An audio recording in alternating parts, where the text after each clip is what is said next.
yá ẹ kú lé nínú ilé yìí mo kí yín lọ́kùnrin lọ́mọdé lágbà lónílé lálejò mo kí yín o pé ẹ kú dédé àsìkò yìí ẹ̀yin tí ẹ ti darapọ̀ mọ́ wa ó yá ẹ bá wa máa pín ètò yìí ẹ máa bá wa pín ẹ̀yin tí ẹ wà pẹ̀lú wa ní TikTok ẹ tí ẹ wà pẹ̀lú wa ní Facebook ẹ̀yin tí ẹ wà pẹ̀lú wa ní YouTube ẹ máa bá wa pín ètò ẹ jẹ́ kó rìn ẹ jẹ́ kó kárí ilé kí Olódùmarè kó ràn gbogbo wa lọ́wọ́. N tí mo fẹ́ sọ̀rọ̀ lé lórí ni pàápàá jùlọ ẹ̀yin tí ẹ ń wò mí ní Facebook ẹ má bínú pé kíní yẹn ń ṣe bálabàla mo ti ṣàlàyé n tó ṣẹlẹ̀ àtẹ̀yin tí ẹ ń wò mí ní YouTube mo ṣe move síbi tí mo wà nù ọjọ́ sátidé náà ni so gbogbo ẹ̀gbẹ́ ògiri yẹn iná yẹn ó ń dìmù sínú ẹ̀ so tí bá ti rí àyè ẹ bá ràn mí lọ́wọ́ tí mo ṣe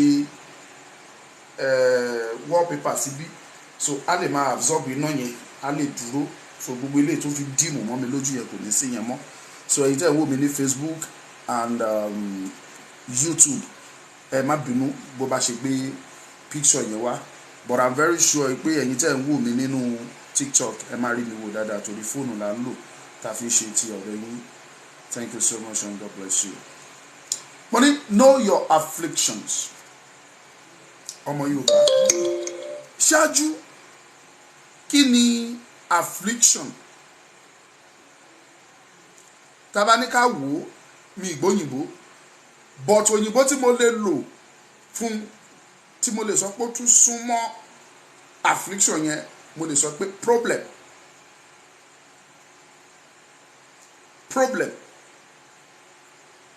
lédè Yorùbá lè pè ní ìṣòro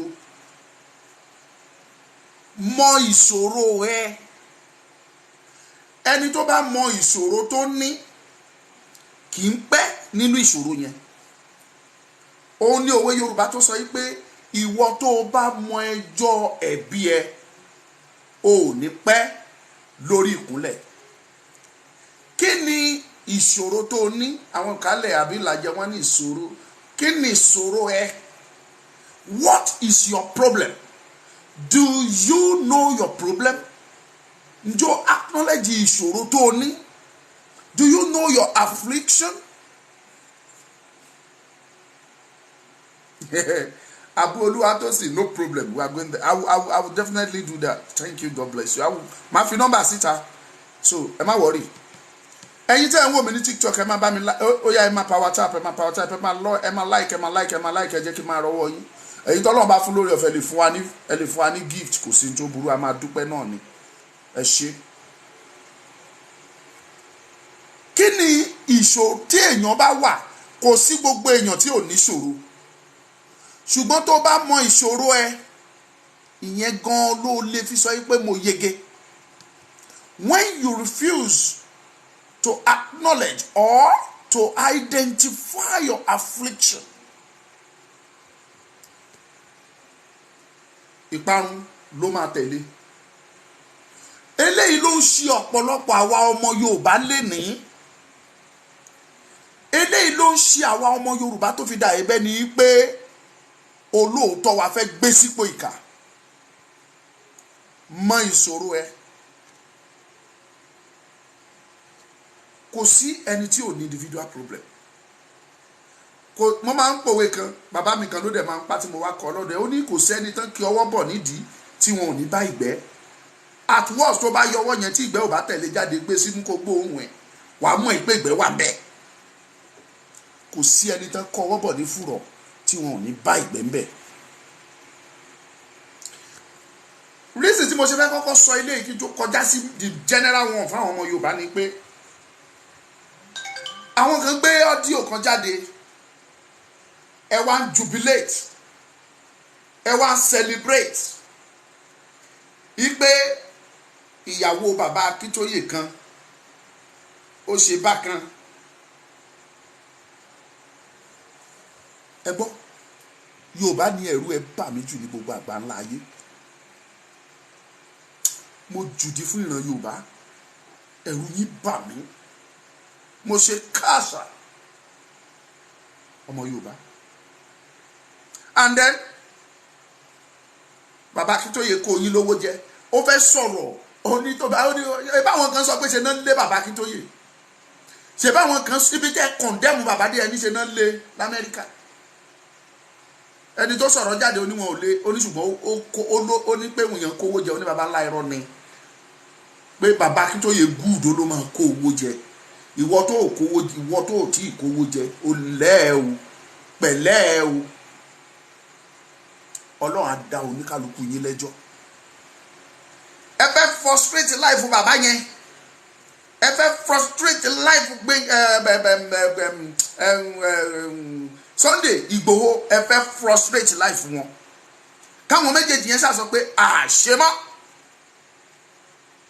Ẹ fẹ́ frustrate life fún Ọmọlúkà. Ẹ fẹ́ frustrate life fún bàbá Èkìtì. Ẹ fẹ́ frustrate life fún Lady K. Wọ́n ṣàṣọ pé àṣemọ́. Irọ́ lẹ pa o. That victory lies on the actualization of Yoruba nation, and nothing will change it. Victory ta fẹ́ rí. Ẹni tó bá wù ní kó pín, ẹni tó bá wù kó má pín kó kàn mí. If you love the truth, share it and let people hear what I'm here to say. And if you don't want to listen to the truth, then you are free. Watch and go. And if you don't want to watch, you are free to go. It's not by force. Ọ̀rọ̀ tó bá ojú tó bá imú ni.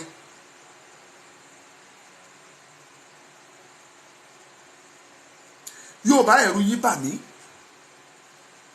Yorùbá wá kọ orin kan. Bẹ́ẹ̀ pẹ́ Bínísà Òbé ló kọ. Ó ní ọ̀rọ̀ ń bá dá owó jẹ o. Owó àpèkánú kó. Owó ọ̀rọ̀ tó owó máa dá. Ọ̀rọ̀ tó owó máa dá sílẹ̀. Àfàìmọ̀tá pa owó bábílẹ̀ká. Mi mo ní yẹn kọ dáadáa. Ọ̀ràn tó owó máa dá. Àfi àìmọ̀ lápá owó lè ká. Ọwọ́ owó ò tiẹ̀ lè ká gbogbo wa lámọ̀. Ẹ bẹ̀rẹ̀ sí ní manipulate. Yorùbá bẹ̀rẹ̀ sí ní gbé ìṣe wọn dé. Bàbá Akíntóyè àti Professor Adeniran, they have been together not just today. Ìgbàgbọ́ mi ni o, mi ò mọ̀ o. But bí mi bá tiẹ̀ wá mọ̀ kankan rárá, mo ṣáà mọ̀ pé as far back as 2019 ni mo ti mọ̀ àwọn méjèèjì papọ̀. 2019 ni mo ti mọ̀ bàbá Akíntóyè àti bàbá Adeniran, mo ti mọ̀ àwọn méjèèjì. Tó ti jọ ń bà bọ̀. Bàbá Adeniran kò rí ọ̀rọ̀ sọ ní gbogbo àkókò yìí síta yìí pé bàbá Akíntóyè kò sí tó ń ṣe o. Ṣùgbọ́n bàbá Adeniran, ó dùn mí o bàbá, ẹ̀yin fúnra yín fi àyè lẹ̀ kí ọ̀tá kó lò yín. Ẹ fi àyè sílẹ̀ jẹ́ kí àwọn ìka ènìyàn, àwọn ẹni ibi kan lò yín. Kí lẹ̀ ń ṣe lọ́dọ̀ bàbá Akíntóyè for the past 3 or even 4 years? Tí ò dẹ̀ sí tẹ́ ń ṣe, tí ò dẹ̀ sí gbèsè tẹ́ ń gbẹ́, ẹ̀dẹ̀ jòkó tí wọ́n, ẹ̀dẹ̀ jọ wà ń bẹ̀. So ẹ ṣe mọ̀ pé kò sí nǹkan tẹ́ ẹ ṣe fọ́dún mẹ́rin ẹ lè parọ́, and you were there together. Ẹ ṣe ọmọ Yorùbá tó bá jẹ́ pé lóòótọ́ ni kò sí tẹ́ ẹ ń ṣe, ẹ̀yin gan ṣe ìran Yorùbá.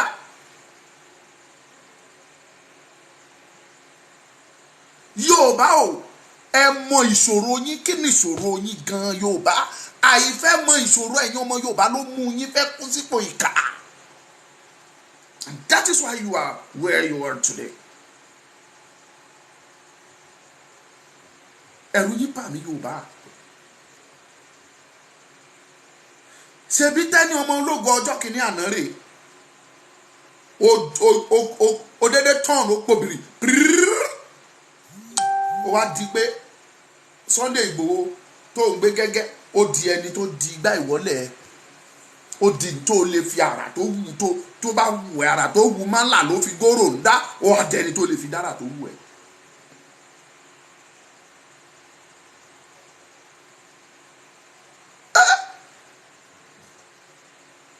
Ọmọ Yorùbá, ẹ̀rù yín bà mí o. Ṣẹ́jẹ̀ wá rí tí ṣó yẹ kó rí bẹ́ẹ̀ tí ẹ ò tiẹ̀ jọ mí lójú, because negative lòun máa ń bá dé ní gbogbo ọjọ́ ayé tiẹ̀. Kò rìn lọ́nà tó yẹ rí, ọjọ́ kìíní àná òun yìí lóṣooṣù ká tó rú Bánkọ́lé sórí. Àwa yìí sọ fún yín, mo rí ìyá nínú ẹ̀yin ìyá tó sọ̀rọ̀ sí mi pé Ọmọlúkà ẹ ti bẹ̀rẹ̀ nìyẹn, tẹ́nìkan bá fẹ́ dìde ẹ máa gbógun. Èyí tó ń sọ fún mi gbà yẹn ni pé mi ò fẹ́ kẹ́nikẹ́ni dìde against olóyè, torí pé nìyẹn dìde tó sọ pé òun lágbára ju olóyè Sunday ọmọ Adéyẹmọ lọ, so inú bí àwa. Oyin tí ìyá yẹn sọ fún mi jọ́ náà lọ́hùn nìyẹn. Mo wá fún ìyá yẹn lésì, màmá mo ní àgbà tó bá lómi nínú òkè ń dùn. Ọmọkùnrin tó ń sọ fún yín pé òun lè dára yìí, òun lè dèrà, kóun gba inú ihò ilẹ̀, kóun wọ ààfin Aláàfin, kóun yọ Aláàfin, kóun kógun jà, kóun ṣe gbá. Mo ní àgbà tó lómi nínú òkè ń dùn. Ẹ lọ fọkàn balẹ̀. Ẹ rí i pé ó dójú ẹ̀ gidi. Mo wá ń wò pé kí ló ń ṣẹlẹ̀ ọmọ Yorùbá, kí ló dé, ibo là ń lọ. Ẹ kọ̀ ẹ mọ ìṣòro yín, àìmọ̀ ìṣòro yín ẹ̀yin ọmọ Yorùbá, nítorí tẹ́ ẹ kọ̀ tẹ́ ẹ fẹ́ mọ ìṣòro yín, òun nínú ìgbèkùn tá a wà lẹ́nu. Àwa kan dẹ̀ ń gbìyànjú àti sọ fún wa pé ẹ jẹ́ ká mọ problem wa, ẹ jẹ́ ká takò ẹ̀, ẹ jẹ́ ká lọ bẹ̀. Ẹ kọ̀ ń ṣẹlẹ̀ kọ̀ tẹ́ párígà tẹ́ takú tẹ́ ní láyéláyé kò ní jọ. Àánú ṣe mí fẹ́yìn ọmọ Yorùbá.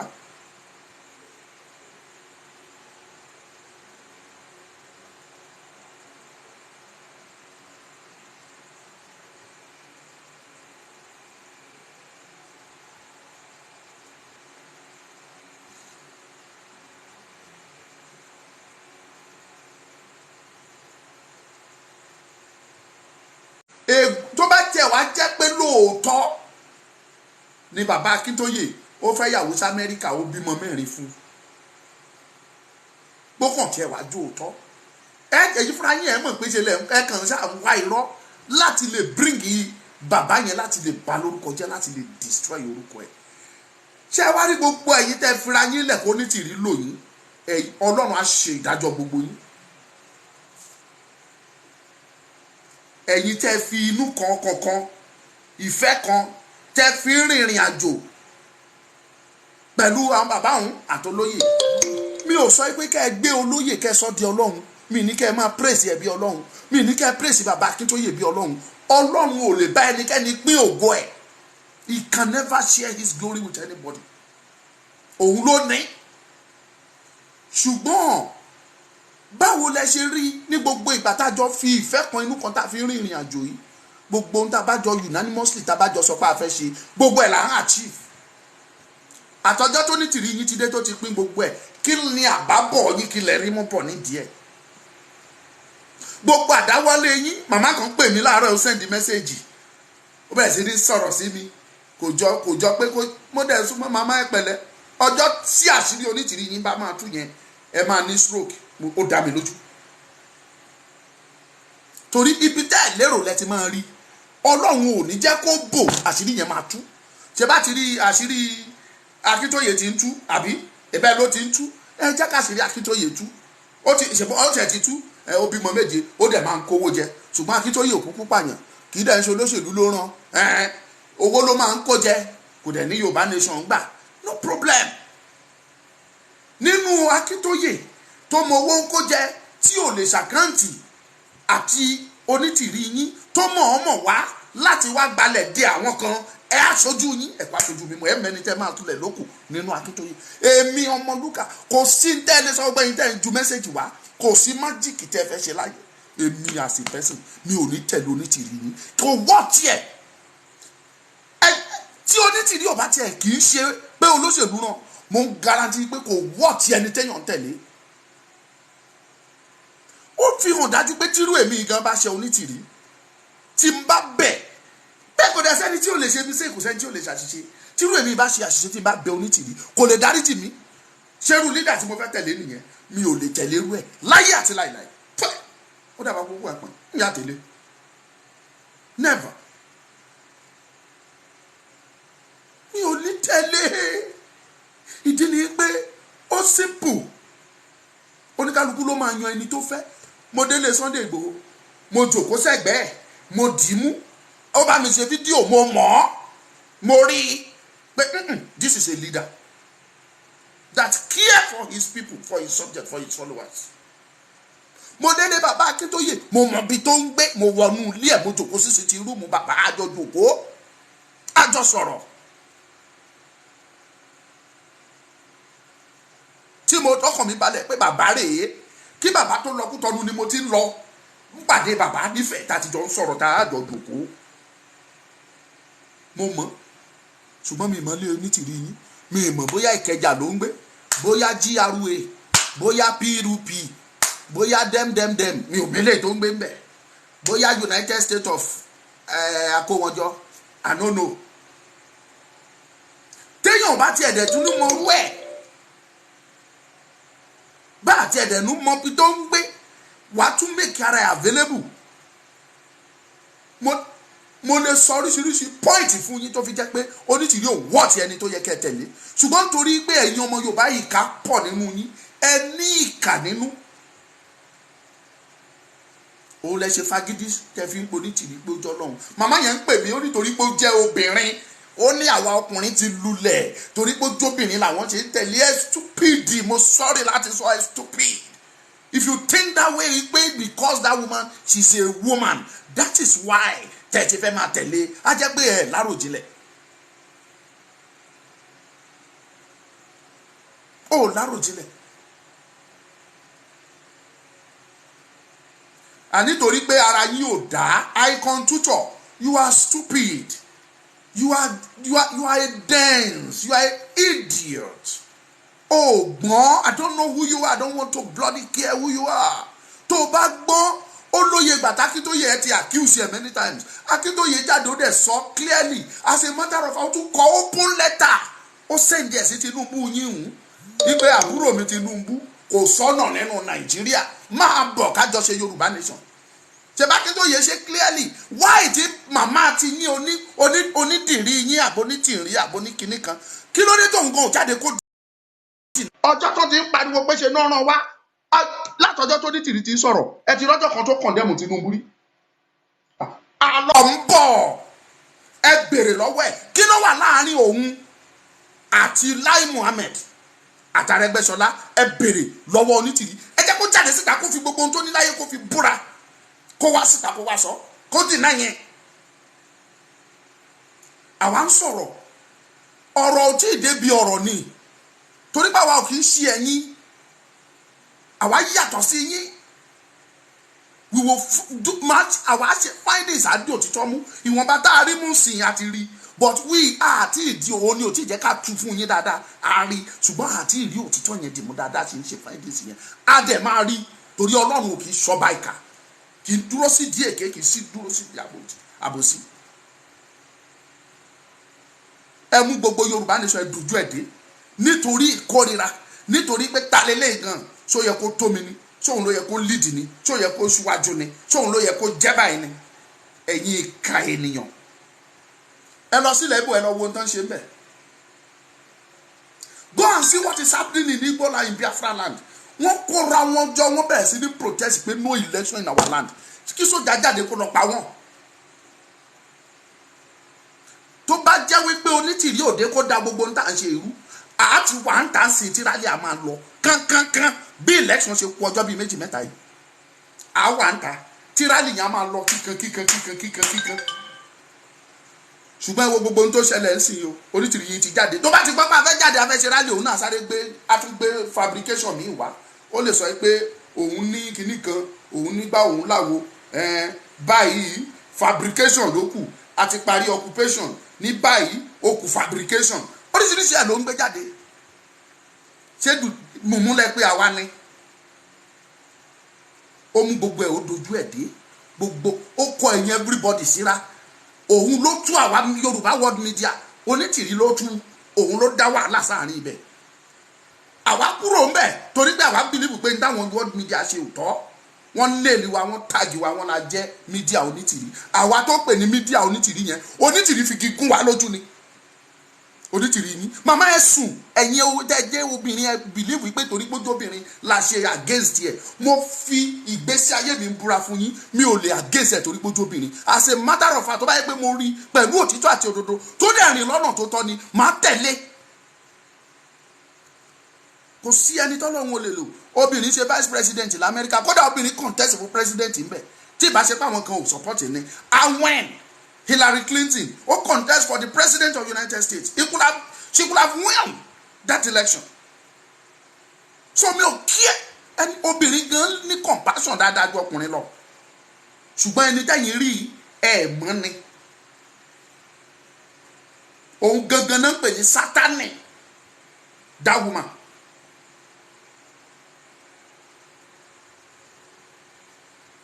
Sọ́dọ̀ wáyé yín àti fi ìmọ̀ ṣọ̀kan àti fi ìmọ̀ wa ṣọ̀kan àti rìnrìn wa bó ti tọ́ àti bó ti yẹ but ẹ̀yin ìka ènìyàn lẹ bà ojú gbogbo ẹ̀ jẹ́ nítorí ẹ gbàgbé ẹ̀yin mo ń sọ mò ń tún sọ ẹ̀yin tẹ́ ẹ̀ ń gbé onítìrí yín tó bá tiẹ̀ wájú òótọ́ ló gbé dání ẹ̀yin ilẹ̀ tó máa fi gígùn lójú lọ́la máa bẹ̀tẹ̀ pẹ̀lú nítorí pé ẹ̀yin ọmọ Yorùbá ìkà ni yín ẹ̀ mọ ìṣòro yín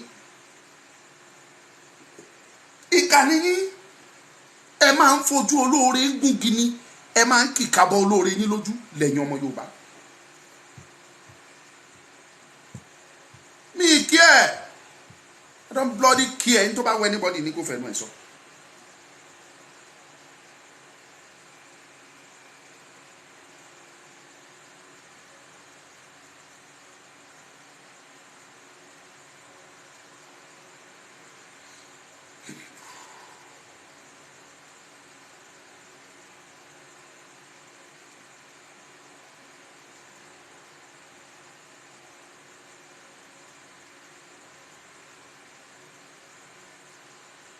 So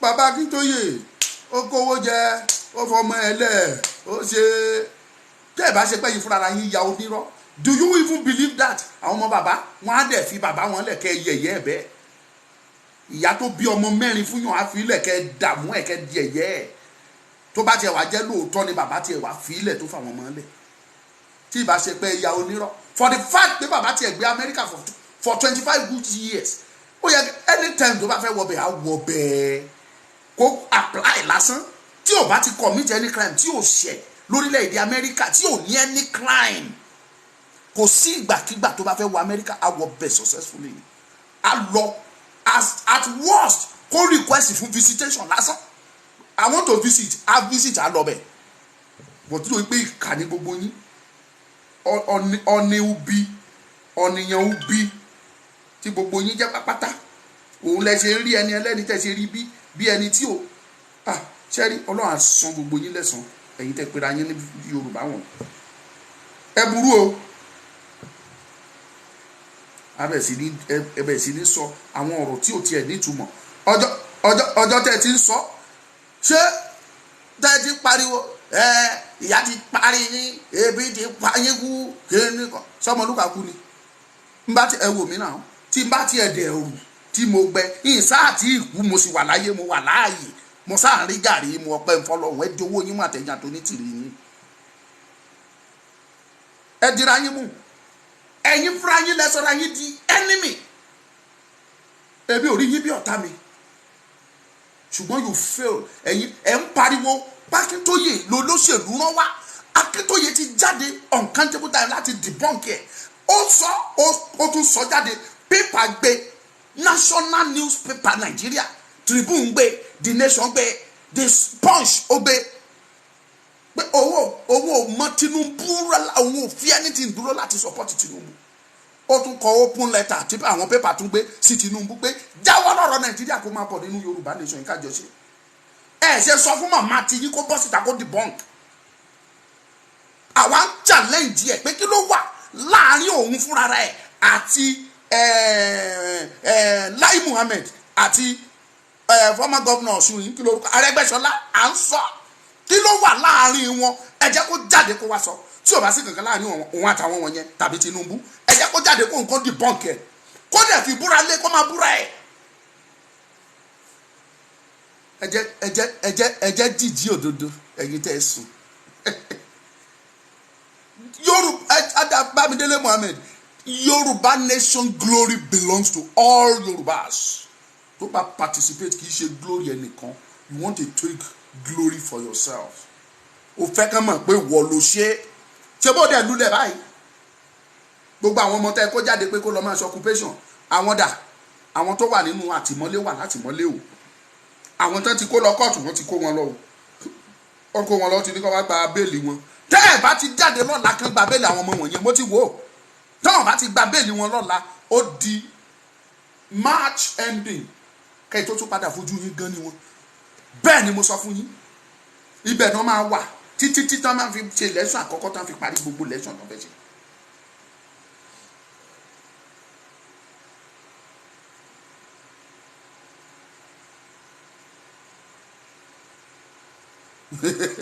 So ẹ jẹ́ ìyá jáde kó lọ gbà wọ́n. Tó bá jẹ́ wípé àwa ní opportunity tá à ń rí yín bá sọ̀rọ̀ tí gbogbo àwọn media ń rí yín communicate pẹ̀lú bẹ́ẹ̀ tí ẹ̀ ń gbé call kẹ́tì ẹ̀ máa reply with messages kẹ́tì ẹ̀ máa ṣe. A ti give oríṣiríṣi àwọn advice ẹ̀rìn báyìí jẹ́ ká rìn báyìí. Moreover tí ìmọ̀ bá ṣọ̀kan wọ́n ọjọ́ táwa ṣe rally lákùrẹ́ tán fún wa ní fake information pé wọ́n kó àwọn èèyàn wa tì mọ́ inú sẹ́ẹ̀lì. Ẹ̀yin tẹ́ bá wá sàkúrẹ́ lọ́jọ́ náà ẹ rántí. Àwọn èèyàn wa ya wọnú area commander office ni wọ́n ya bó bẹ́ẹ̀. Ẹ wá àwọn èèyàn wa tán lẹ́ẹ̀kọ́ síbi kíá ní area commander give order ó ní ẹ lọ sí ibẹ̀ kíákíá ẹ lọ sí gbogbo sẹ́ẹ̀ kẹjẹ́ kẹ́ wo àwọn èèyàn wọn tó bá wà bẹ́ẹ̀ kan kó jáde. Wọ́n sí ẹ lọ confam wọ́n wà láyé. Area commander ní ẹ lọ síbẹ̀ o kíá náà lọ sí adẹ̀wò gbogbo bí arí pé kò sáwọn èèyàn wa ń bẹ̀. Adẹ̀ rọra jáde kúrò nínú police station. Adẹ̀ give order ẹ pẹ̀lẹ́ o èrò ọ̀nà pa òun fẹ́ tú wa ká ní o ẹ máa lọ lé yín. Ẹ máa lọ lé yín. So I understand. So that is just the fact. Tí mo bá ṣọ̀kan àwọn ọmọ tó mú yẹn wọn ò ní mú wọn. Ìdí ni wípé àìrìntọ̀ ó máa ń jọmọ ejò níyà ni. Gbogbo yín dẹ̀ fail kàkà kẹ́ ẹ wá peace pé ó sì ó bà ní ẹ ti bàjẹ́ kẹ́ ẹ wá peace ẹ ń destroy reputation Baba Akintoye on daily basis ẹ ń bàjẹ́ ẹ ń condemn ẹ ń pe Ìgbòho lórúkọ tí ò jẹ́ ẹ ń ṣe oríṣiríṣi set up fún ẹ ń ṣe set up fún ẹni ẹlẹ́ni.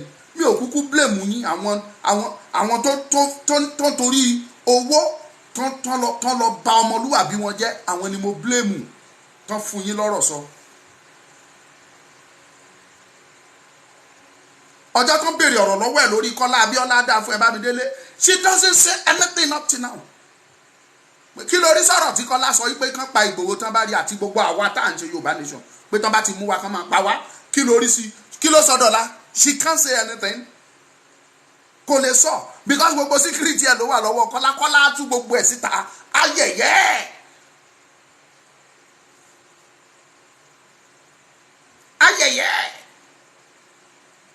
Èmi ń challenge ẹ̀ ni.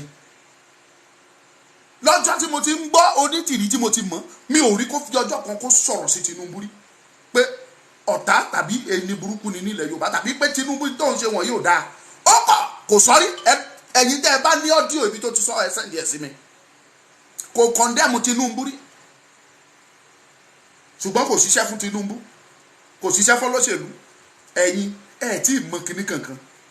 Ọjọ́ tí ẹ bá máa rí òkodoro pé ṣe náà ràn wá pé lọ gbalẹ̀ a lè dé sí o ká wá tò sẹ́yìn lágbájá. The only thing tó lè jẹ́ káṣírí yẹn má tètè tú jáde tó dẹ̀ máa tú òun ni pé tán bá gbé presidency yẹn tán bá declare Tinubu as the winner tán gbé fún lóòótọ́ secret yẹn ò ní link out. Ẹ̀yin ẹ má jẹ́ kán gbé presidency yẹn kán má declare Tinubu àṣírí onítìyàwó àtúnṣọwọ́ yín lẹ́kùnrẹ́rẹ́. Bẹ́ẹ̀ ni mo sọ fún yín ẹ̀yin mọ anything. Ọgbọ́n lèèyàn fi rìnrìn àjò kàkà kẹ́ gbẹ́sẹ̀ yín síbí kẹ́ gbé síbí kẹ́ make sure pé kẹ́ máa build bridge méjèèjì kí nǹkan má bàjẹ́ ẹ fúnra yín ẹ mú ẹ wó. Ṣebí election ló bá dáa fún ẹja Olúwa san mí. Ọkù tìǹtìǹ ní báyìí election ń kú fẹ́rẹ́ ó kù ìṣẹ́jú tíún wọn á ṣe either wọn rí ṣe tàbí wọn ò rí ṣe. Torí mi àṣà bí mo ṣe jókòó yìí èmi ò tiẹ̀ gbàgbọ́ pé wọ́n ṣe election ìsáyédà kan sun bọ́n bá dẹ̀ máa ṣe dandan tó déédéé wọn ló ṣe mí ìkúkú pàyà anybody èmi mi nídìí mo dẹ̀ ti advice àwọn tèmi ẹ má jáde jòkó ẹ sínú ilé kọ́ àwa gàrí rẹ ẹni tó bá létí ni kó gbọ́.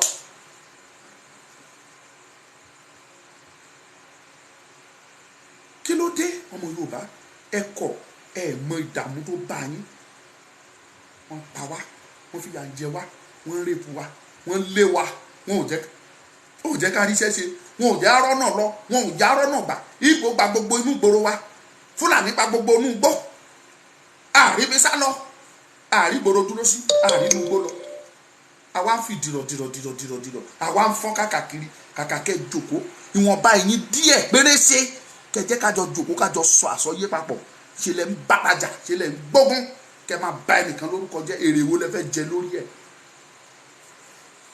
ẹni tó dẹ̀ jáde tó ṣe ọ́díò tó ní àǹtí òun ni ìyàwó bàbá Adébóyè Akíntóyè tó ní orí báyìí ló ṣe ṣe òyìnbó ti gbé bẹ́ẹ̀tì ẹ fún ẹ wọ́n ti gbé àwọ́ọ̀dù ẹ fún ẹ your award wọ́n ti gbé lé ẹ lọ́wọ́ tó máa lọ fi gbowó ní the Bank of America ṣé wọ́n ti gbé fún ẹ nítorí information tó wá fún wọn tó sọ yẹn ṣọ́ ti gbé fún ẹ kó lọ sí Bank of America kó lọ claim owó yẹn jáde ẹ̀yin tẹ́ bá ní fídíò ẹ gé kẹ́ sẹ́ǹdẹ̀sì ẹni tó sọ̀rọ̀ yẹn jáde kó gbà á bóyá òótọ́ ló sọ tàbí rán èmi tẹ́ mọ̀ pé fabricate gbogbo ẹni tó bá fẹ́ destroy èèyàn kò ń pẹ́yàn àràbù èébú ó pọ̀ rẹpẹtẹ ní tí ò ṣẹlẹ̀ ẹ sọ pé ó ṣẹlẹ̀ akẹ́mọye irú ẹ̀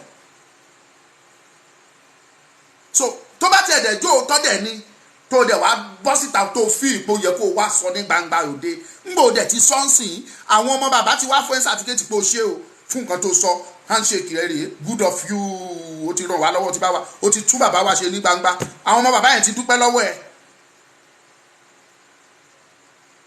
ó dẹ̀ ti fi gbowó ó ti fi gba reward Ọlọ́run á dá oníkálukú lẹ́jọ́ gẹ́gẹ́ bí iṣẹ́ ọwọ́ ẹ̀.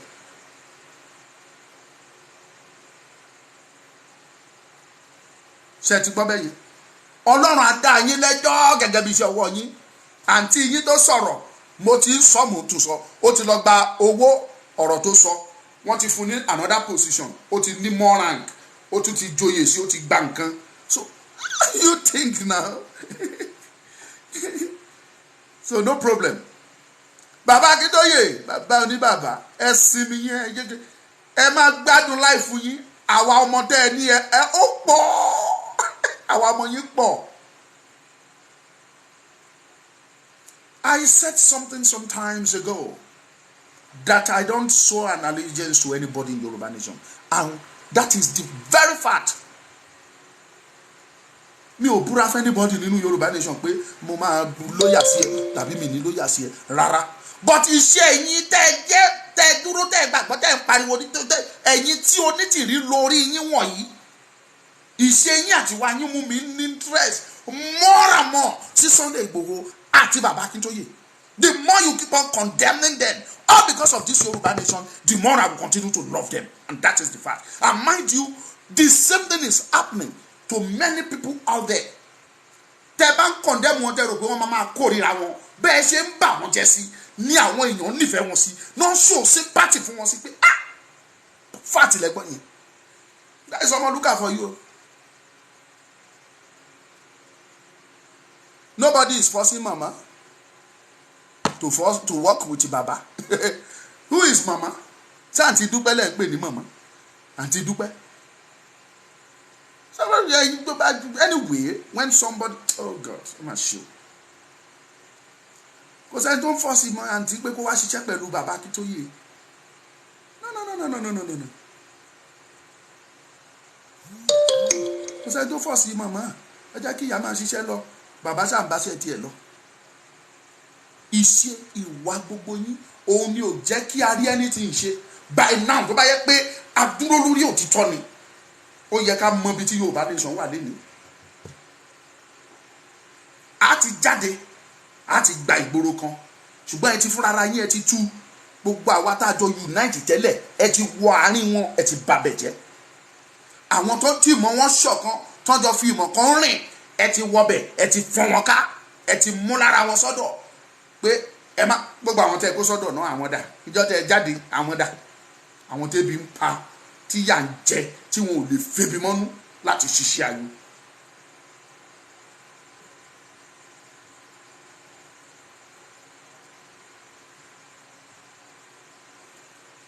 justify ṣe mi ò tiẹ̀ lọ́rọ̀ sọ rẹpẹtẹ ilé tẹ́bi sẹ́ tó bá létí kó gbọ́ omi I don't talk my own.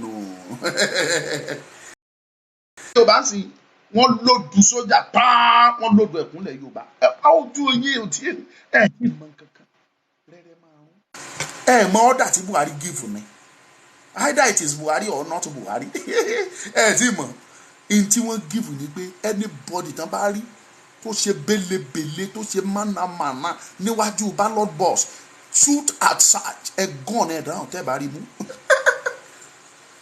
pa down bẹ́ẹ̀ ni mo sọ fún yín títí di àárọ̀ yìí mo fojú mi rí sójà sí wọ́n wá exchange báwọn kan ṣe ń lòdù lọ làwọn kan ń bọ̀ mo rí láàárọ̀ yìí mo fi ojú mi méjèèjì rí wọn kòrókòró more than 60 vehicles. èyí tó lòdù èrò lọ lánàá ó ti padà láàárọ̀ yìí mo fojú mi rí ìmíì tún lọ tán kó wọn wọlé Yorùbá tán kó wọn tán lòdù wọn wọlé Yorùbá á ṣe ojú gbogbo wa. yọ sojú oh Bámidélé Mohammed ẹ fi àwọn pípù ilẹ̀ ara wọn kan ara wọn ló kan ó kan rìrì ó kan bóbó ara wọn ló kan mi ò kò sí èébú tẹ́fẹ́ bú mi mọ́ elébi ni mí ebi ń pa mí mo jí fóònù mo ra lé mẹ́wàá mo kọ́ lé mẹ́sàn-án wọ́n ra mọ́tò fún mi èébú wo dẹ̀ ti ìfẹ́ bú mi kò sí èébú lẹ́nu yín mọ́ ẹ tún lọ ra mí ìwákẹ́ wá fi bú mi ẹ mọ̀ mí dáadáa bí etí kàn sáà mi èmi.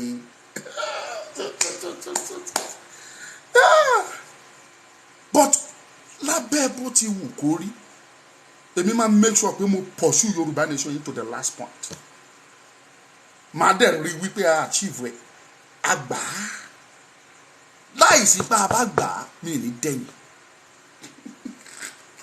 That is me for you.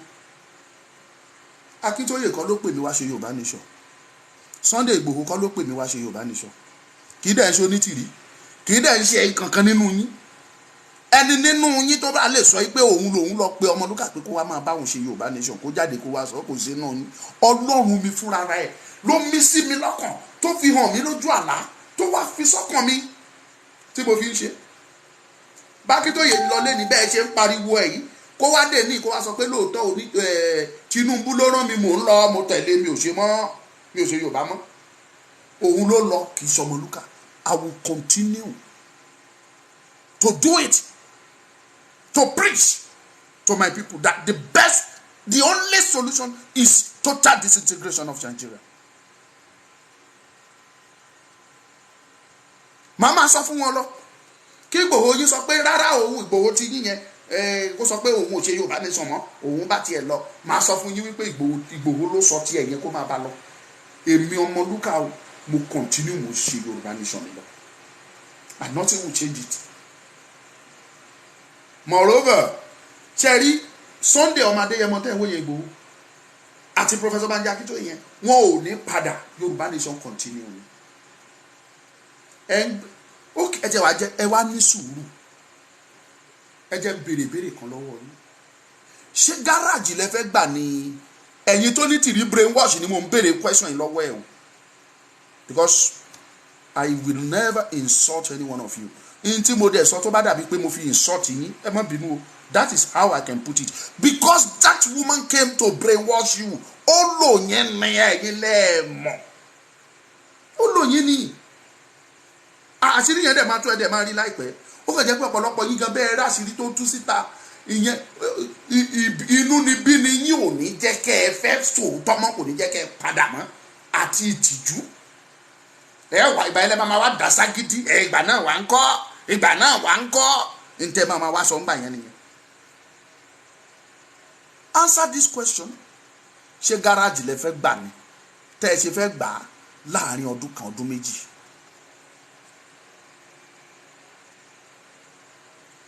Ẹ̀rọ àròjinlẹ̀ think know where you are going. Ẹbí ọdún sọ́jú yẹn lọ.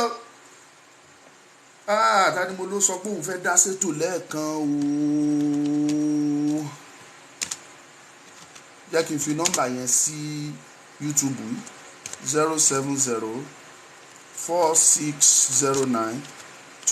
07046092484 WhatsApp call nìkan ni o, WhatsApp call only.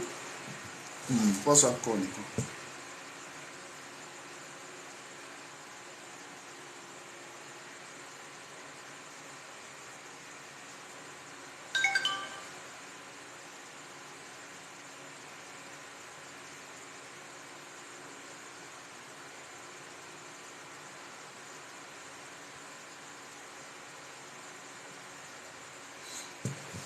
I forgot. Mama.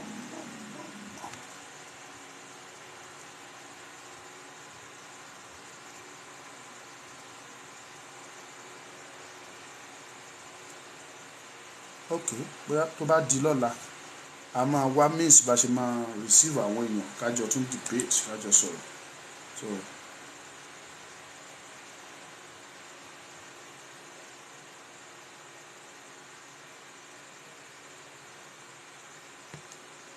thank you, Mo Johnson. If they can lead, if they can achieve it, tó bá dìde àwa náà á dìde. We will follow, because the matter wey dey for ground na every one of us a concern. It's not a matter of youth alone, it's not a matter of mama. We are both suffering. We are both facing this humiliation.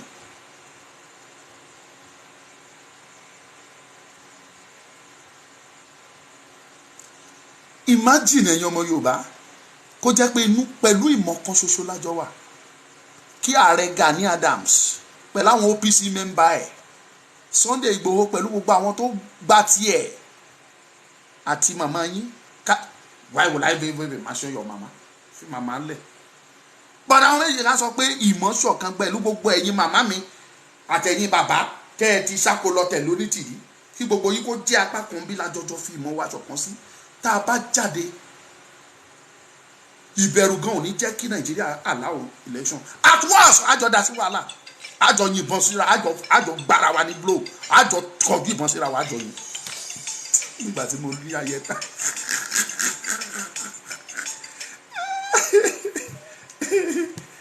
ẹgbẹ́ òsókè ẹ ṣe ẹ ní sùúrù, ẹjẹ ń gbé yín sí Bluetooth.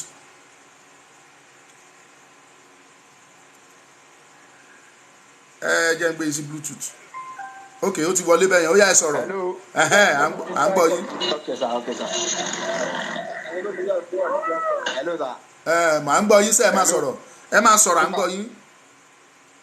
Ẹ kú ètò sà. Ọlọ́run máa fún yín ṣe o. Àmì àṣẹ Èdùmàrè. Àdẹ̀kù gbogbo àwọn ọlọ́tẹ̀ yìí. Ojú wọn ló máa ṣe, kọ́ máa ṣọ̀tẹ̀ lọ. Àbí oníkálukú á jèrè iṣẹ́ owó ẹ̀. Ọmọlúkà. Bàbá mi. Oníkálukú á jẹ ẹjẹ́ kọ́ máa ṣọ̀tẹ̀ lọ, ẹ fi wọ́n lẹ̀ ẹjẹ́ kọ́ máa ṣọ̀tẹ̀ lọ. Àtẹ tó lọ gbówó lọ́wọ́ Tinubu àtàwọn ọlọ́tẹ̀ ìsàlẹ̀ àtàwọn tòkè, ẹ fi wọ́n sílẹ̀ ẹjẹ́ kọ́ máa ṣọ̀tẹ̀ lọ. Ṣẹ́rí ọlọ́ni kíní kan ò nẹni, wọ́n ò lè nẹni, tí bọ́ ṣe fẹ́ ṣe. Bẹ́ẹ̀ alábòsí náà ẹ máa ẹ pé délẹ̀, alábòsí náà sọ alábòsí ò kì í lẹ́ni, alábòsí ò lè lẹ́ni. Wọ́n ò lè tó bá òkèdè ní gbowó, wọn ò lè bá ọkàn a máa wo ni wọn ò lè bá, àwọn alẹ́ ni wọn ò lè bá. Ẹ fi gbogbo wọn sílẹ̀ lẹ́yìn ọdún kan samarẹ́sì gbogbo wọn àti omíyalé àbí àti kílẹ̀ pé gbogbo wọn ẹ fi wọn lẹ̀, wọ́n máa ṣẹ̀sìn ayé wọn ni, ẹlẹ́sìn ni wọ́n ti bẹ̀rẹ̀ sí wọ́n máa ṣẹ̀sìn láti ní. Ọmọlúkà sọ̀rọ̀ jù. Ẹ ṣeun, mo dúpẹ́ jàre, ẹ ṣe gan, ẹ ṣe, thank you.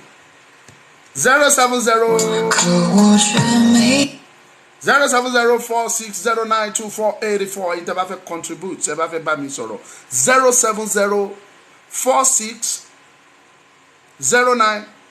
07046092484, that's the number. Bàbá mi ó tọ́jọ́ mẹ́ta, ẹ ti gbàgbé àbúrò yín báyìí. Ẹ ti gbàgbé àbúrò yín, ogun Nàìjíríà ò ní gbá wa lọ, egun èmi lókàn ò ní kó wa lọ. Egun èmi kó wa lọ. Thank you. Ẹ ṣe ẹ kú ọjọ́ bíi mẹ́ta. Yes, ọlá pẹ̀lú yín o. àmì àṣẹ Èdùmàrè á wà lórí ètò ẹ fẹ́ dá sétò ó yá go on ẹ Mo fẹ́ sọ̀rọ̀ dá sí tòde. ẹ sọ̀rọ̀ ẹ̀yin ló nílẹ̀. Ọ̀rọ̀ ọ̀sẹ̀ mi tẹ́ mọ bí tí màá ti bẹ̀rẹ̀. Ẹ wo sà, ẹ má bínú o, ọ̀rọ̀ mi pọ̀ jù. Ẹ sọ̀rọ̀ bàbá mi. Ìjẹ́rí wúmà kan tó máa ń pè ní mọ́mí Tẹ́ni ọmọ ológo. Lójú tèmi, lórí mo rí program tóbìnrin rẹ̀ ṣe tó faraya, mo rí at least mo rí àwọn ọ̀rọ̀ tó sọ náà nípa gbogbo nǹkan tó ń ṣẹlẹ̀. Lójú tèmi, ṣé rí obìnrin yẹn nínú gbogbo àwọn tó ń agitate fún Yorùbá nation kan wà tó jẹ́ pé tọkàntọkàn wọn ló ń fi agitate. Ìgbà tí Pastor Bankole tó ń try láti deceive Yorùbá nation tó yẹ pé wọ́n believe ẹ̀ náà bíi pé ó nìkan tí Pastor Bankole fẹ́ ṣe. Obìnrin náà wà lára àwọn tó jáde ìgbà tó ti wo Pastor Bankole tó ti wò ó pé ó yẹ kẹ́ni ti ṣe nǹkan pẹ̀lú gbogbo nǹkan tó ń fẹ́ náà ara ẹ sọ. Obìnrin wà tó faraya tó sọ̀rọ̀ sí Pastor Bankole. But tèmi àwọn ọ̀rọ̀ tó sọ sí bàbá Ìwù Sunday kò yẹ kó sọ, but obìnrin yẹn ọ̀rọ̀ ta lára ni. Tọ́rọ̀ bá ti ta lára lójú tèmi o, bó ṣe máa ń sọ̀rọ̀ nìyẹn, ọ̀rọ̀ ti ta lára. But once again, ẹ̀ ń gbọ́ mi sà. à ń gbọ́.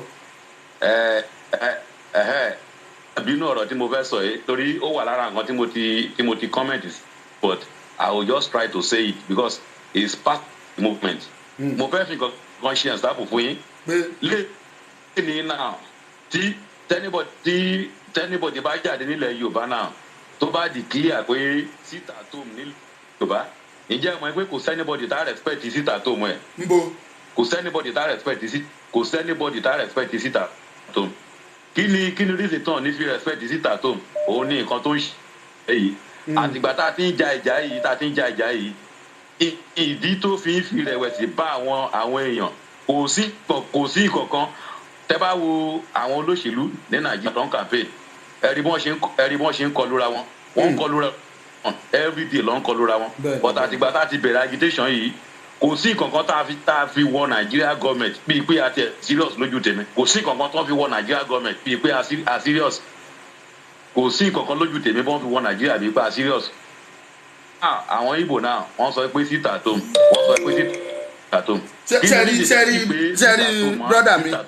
Sẹ́rí brọ́dà mi ẹ̀ àwọn Igbo kì í ṣe àná ni wọ́n bẹ̀rẹ̀ o. Igbo ti wà lórí ipá wọn fẹ́ gba Biafra more than 15 years ni Nnamdi Kanu ló ti ń bá bọ̀. As a matter of fact, ọ̀nà méjì gan-an wà. Àwọn kan jẹ́ masob àti ẹ̀gbúrò masob yẹn mọ́. Àwọn kan jẹ́ IPOB. Wọ́n ti ń bá bọ̀ ó ti lé ní 50. Mi ìfẹ́ sọ̀rọ̀ ipe gbogbo ohun tí Ojukwu ní sílẹ̀ pé ó sì ń continue as far as 1960, but I don't want to go there. Lẹ́nu tí ẹnu ọjọ́ bíi mélòó kan ìbáyìí Nnamdi Kanu ó ti ń bá bọ̀ kì í ṣe ní kì í ṣàná o, but ìjọ́ wo làwa bẹ̀rẹ̀? Yorùbá ní kẹ̀rẹ̀kẹ̀rẹ̀ ni mú ẹlẹ́dẹ̀ ń wọgbà. Nigeria government gan ti ń fìlì wa, wọ́n ti mọ̀ yín pé nǹkan kan ń ṣẹlẹ̀.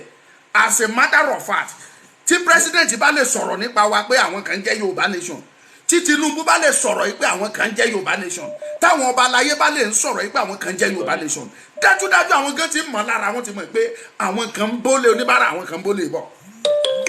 Ẹ̀ẹ́dẹ̀lẹ̀ expect kan fi ọmọ tó ń bí lóòjọ́ kó dẹ̀ fòdìdé lóòjọ́ yẹn kó dẹ̀ máa rìn lóòjọ́.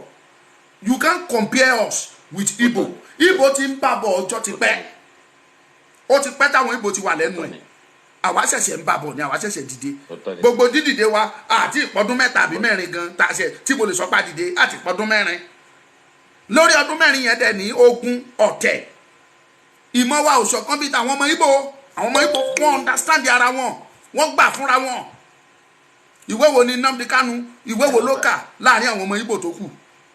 Ìwé wo ni Nnamdi Kanu kà níwájú àwọn tó ní PhD, níwájú àwọn professors, níwájú àwọn tó lówó?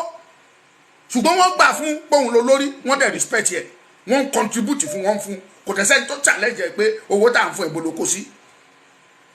Ṣùgbọ́n ìwà àwọn ọmọ Yorùbá gbogbo ọdún kan bóyá láti ìlọ́dún kan gbà tán ti bẹ̀rẹ̀ ogun tán ti bẹ̀rẹ̀ sí ní dojú gbogbo ẹ̀rú tán ti ń bàjẹ́ kò sákàǹtì ara adáwó fún yẹn àmọ́ bó ṣe jẹ́ àwo Yorùbá ọgbọ́n àgbọ́njù ó ń pọlọ́gbọ́n wa lára ó ń pọlọ́gbọ́n wa lára that's just the fact ẹ má fi wá wé ibo tí ń bá bọ̀ ó ti pẹ́ o ẹgbẹ́ òsókè ó ti cut ibo tí ń bá bọ̀ ọjọ́ ti pẹ́ kì í ṣe pọ́n ṣẹ̀ṣẹ̀ bẹ̀rẹ̀ wọn ò ṣe bẹ̀rẹ̀ ẹ sọ̀rọ̀ ẹgbẹ́ òsókè kí n gbọ́ yín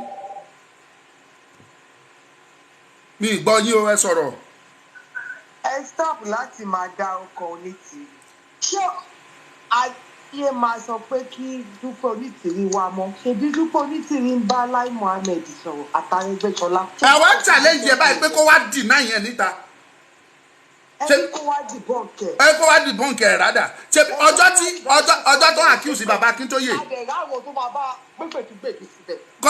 kọ́ mà tẹ̀ gbẹ̀gbẹ̀túgbètú ṣe bọ́ lóun gbàgbọ́ nú ẹ̀mí mímọ́ ẹ jẹ́ ẹ̀mí mímọ́ ara ẹ̀ jẹ́ kó fi búra kó kàn bú ọjọ́ tọmọdé bá búrò kò ló mọ̀. ẹ ṣe. ẹni kí ló wọn àti ẹni kí ló Lai Mohammed fi $5 million petition wa ṣe ẹ bá wọn ṣàlẹ́jà ó tọ́ ni mo sọ fún 100% ó mọ ohun tó ń ṣe wọ́n wá ní ó ti fẹ́ àṣìbẹ̀ àìrí àṣìbẹ̀ ṣe dá sí. níbo ní tí yóò ṣe Yorùbá kò ń ṣe ìjà ìgbára o pọ́lítìkì ti ṣe pọ́lítìkì tipẹ́tipẹ́ ẹni báwo ló ṣe dàbí nígbà tó wọn bá tó Buhari àṣàgà kí ibo pọ́lítìkì wà ṣe bá ọ̀dọ̀ àwọn politician wà. àwa mọ̀ náà wọ́n contest fún gómìnà 2015 now so it's not àmọ̀ yẹn ò tẹ́ ń ṣe new thing. wọ́n tó contest fún gómìnà tí ń ṣe politics tipẹ́tipẹ́ wọ́n fẹ́ da àwọn politician kó jáde kó wá sí ọ̀dẹ̀. wọ́n ní kó wá dìbọ̀nkẹ̀ màmá bọ́ọ̀tà ọjọ́ tẹ́ fi allegation kan bàbá Akíntóyè ó ṣàwá dìbọ̀nkì tiẹ̀ ìwọ náà bọ́ síta kọ́ dìbọ̀nkì tiẹ̀. ṣe rí àwọn tó wà nínú gúúpù ṣe yẹ kó rí bẹ́ẹ̀ lára àwọn ọmọ o ṣe yẹ kó rí bẹ́ẹ̀ lè mọ̀ àwọn yòókù ọ̀jẹ̀ ni wọ́n ní ní kúrọ́ fún yín ṣé mọ̀ pé obìnrin yà máa búra Dúpẹ́ Onítìrí ti ṣe pọ́lítíìsì láti 80s ló ti ń bá àwọn politician ṣe ló ti ń bá wọn jẹun Lai Mohammed wà ní àwọn tó gbéṣẹ́ fún ẹni kó wá dìbọ̀nkẹ̀ iṣẹ́ tó wọn kó wá ṣe ní àárín wa ló wá ṣe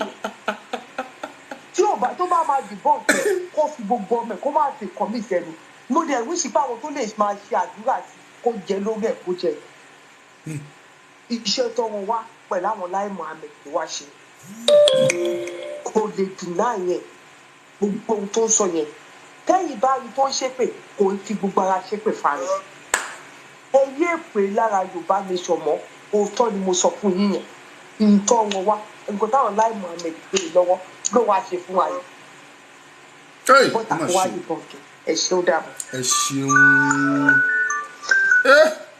ọmọ Yorùbá wọ́n ti gba ayé màmá mi ẹ̀yin máa nítorí ẹ̀dùn mi ni pé àwọn màmá tí mo nífẹ̀ẹ́ àwọn ìyá tí mo fẹ́ràn kí kúkú ṣe pé lówó tó ń kó fún mi wọn ò kówó fún mi àwọn ìyá tí mò ń sọ wọ̀nyí wọn ò kówó fún mi ṣùgbọ́n mo mú wọn bí ìyá mo nífẹ̀ẹ́ wọn tọkàntọkàn mo nífẹ̀ẹ́. But it's a pity wípé wọn ò jẹ́ kójú wọn kó rí other side Onítìrí ẹgbọ́n sókè torí pé ojú obìnrin bíi tiwọn. ẹ sọ̀rọ̀ sókè à ń gbọ́ yín. ẹ sọ̀rọ̀ à ń gbọ́ yín ẹni tó wà lórí ìlà. ẹ ṣe.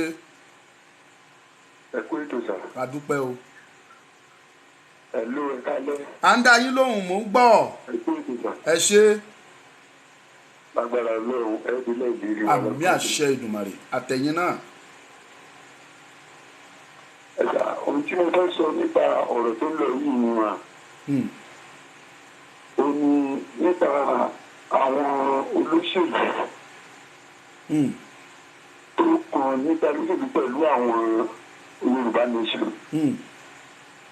ṣẹ́rí mo fẹ́ ẹgbẹ́ kí sáré dárúkọ àwọn tí èmi ti látìgbà tí mo ti ń tẹ̀lé yín látòrí YouTube àti TikTok all the social media. Sẹ́rí mo personally dárúkọ yín àti ní gbogbo ẹ̀dùnkọ̀ tó mi rí tó wà serious. Kì í ṣe pé bóyá mo wà lórí program àbí bóyá mo mọ̀ yín. I can see all your effort concerning this program tó ń gbé dání yẹn. Then Baba Lekiti, another person. Then another person, Timothy Stalko Koki. Then another person, no, Otuni Lady Tenny Omologo. Tell you, àwọn kọ̀ọ̀kan tí mo kàn ṣe mẹ́sọ̀ for now nìyí. Ó possible kí àǹtí yẹn fi ìtara sọ̀rọ̀ tí bàbá Sunday Igboho. Ṣùgbọ́n ẹ mọ̀ pé ọ̀rọ̀ yẹn bó ṣe pé ọ̀rọ̀ yẹn tara tán nìyẹn fún òbí tí wọ́n lẹ́yìn pé wọ́n fi dárúkọ àwọn fíù láàrin yìí torí pé bí ìta bí kìíní ẹ̀ ti ka yín lára. So tá a bá wo bí ó ṣe ń lọ mà sá ẹ rí i pé lójú tèmi láàrin ni wúmà tẹ̀sẹ̀ dárúkọ yẹn ṣẹ̀ṣẹ̀ bí and kò sí tẹ́sí tó kí irú kan báwọn yìí kò lè má ṣẹlẹ̀. Ìgbà tí àwọn ọmọ Ísírẹ́lì jáde kúrò nílẹ̀ lórí sá ẹni pé Mósè kó Ọlọ́run fún Mósè ní àṣẹ láti líìdì wọn kúrò nílẹ̀ Íjíbítì yẹn. Ó dé ìkóríta kan ara àwọn tó yàn tó jẹ́ bíi kàbá fún nígbà yẹn jẹ́ lólángòjì yẹn ẹni pé àwọn kan tún bẹ̀rẹ̀ sí dìtẹ̀ rẹ̀. Ṣùgbọ́n ẹ mọ̀ ní pé Ọlọ́run fúnra rẹ̀ wá bínú pé láti ṣe ìjọ ẹ tó bá ti lo ọmọ ogún ọdún kò ní débò ní o kò ní wọlé ìlérí. Ẹ rí i pé Joshua nìkan ẹni tó dábàá jù ní gbogbo àwọn ọmọ sórí. Kí nìdí? Torí pé ó rí i pé àwọn tó ń bẹ̀rẹ̀ lẹ́yìn yẹn o gan-an wọn ò tí mọ nǹkan kan sórí tí wọ́n jẹ̀ ní Mósè sí ń jà ìjà yẹn. Ẹ rí i pé àwọn tó jáde kúrò pẹ̀lú wọ́n dé koríta kan wọ́n bẹ̀rẹ̀ sí ń pùn sí Mósè sódà sí wọ́n tún ìrìnàjò tí ogójì ọjọ́ wá jòkó ọ̀rẹ́ wọn. So sáà kọ́rọ̀ mi máa tọ́jú. Ìmọ̀ràn lè fi kọ́fẹ́ pẹ̀lú bí àwọn kọ̀ọ̀kan ti fi dá ìṣòro ta. Ó sì máa ní àwọn àṣírí kankan tó ń bẹ láàrin. Pẹ̀lú àwọn bàbá Akíntóyè bàbá Sunday Igboho. Wẹ̀sítẹ́fà tó bá jẹ́ pé ẹgbẹ́ kó wọ́n sọ àwọn méjèèjì yìí sọ ẹ jẹ́ kí àkọ́kọ́ lísìn kí a mọ bí ọ̀rọ̀ wọn ṣe ń bọ̀ wá náà ká tó lè mọ àtàkà àwọn méjì yẹn. Ẹ ṣé mo dúpẹ́ sà ẹ ṣeun. Well, because of our time a ní rí ju báyìí lọ fún ti èní ẹ mọ̀ pé mi fẹ́ kí program mi kó ju 1 hour lọ káwọn èèyàn lè ráyè wò. And we have spent about 1 hour 2 minutes, and that will be all for today. Mo dúpẹ́ lọ́wọ́ gbogbo yín Ọmọlúkà ni mo rí jẹ́ lẹ́ẹ̀kan sí. I am not an enemy to anyone except tí wọ́n fúnra ẹ̀ bá pera ẹ̀ lọ́ta mi. Èmi mo ti sọ mo dẹ̀ ti bọ́ lọ́rùn mi sọ mí ní pààyàn but èèyàn lè kú látara mi o. That is God. Tó o bá kú látara mi bàbá mi kan ló kọ́ mi ní sísítẹ́ẹ̀mù yẹn. Èèyàn lè kú látara mi tó o bá decide láti kú látara mi. O free ìwọ ló yàn but mi ní pààyàn. Mi ò ní báyìí lórúkọ jẹ́ mi ò ní so that is Ọlọ́run mi ò dá mi bẹ́ẹ̀. I believe in God. I believe in Almighty. He will do the best fún àwa ìran àwa innocent Yorùbá people. Àwa tá a mọ nǹkan kan tó jẹ́ pé Ọlọ́run la gbẹ́kẹ̀lé Ọlọ́run á ṣe ètò dáa fún gbogbo wa. Lágbára Èdùmàrè lágbára Ọlọ́run ọba tó nílẹ̀ tó lókè tó ní gbogbo ẹ̀. Ó yá ká tó máa lọ ó yá kọ ìbùkún ní fún orílẹ̀-èdè Yorùbá. Kọ́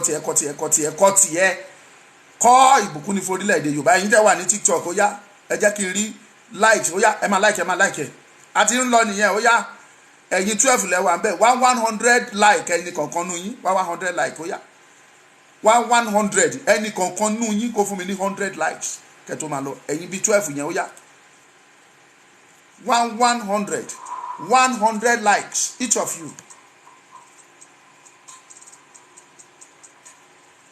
Yeah, mo ti rí ó ti ń lọ 100 likes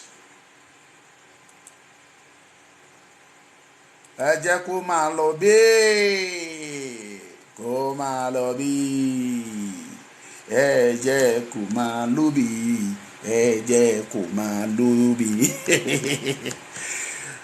2.2 ẹ̀yin tẹ́ wà ń bí ẹ̀ fún mi ní oyè nǹkan tí mo béèrè o kí ló dé gan máa bínú o máa sẹ́ndì ọlọ́pàá kó gbé yín sí yín o máa sẹ́ndì ọlọ́pàá sí yín o kí ló ṣe ẹ fẹ́ kí n ṣìnà ni ó yá jọ ẹ dá mi ló ń jọ kí ló dé.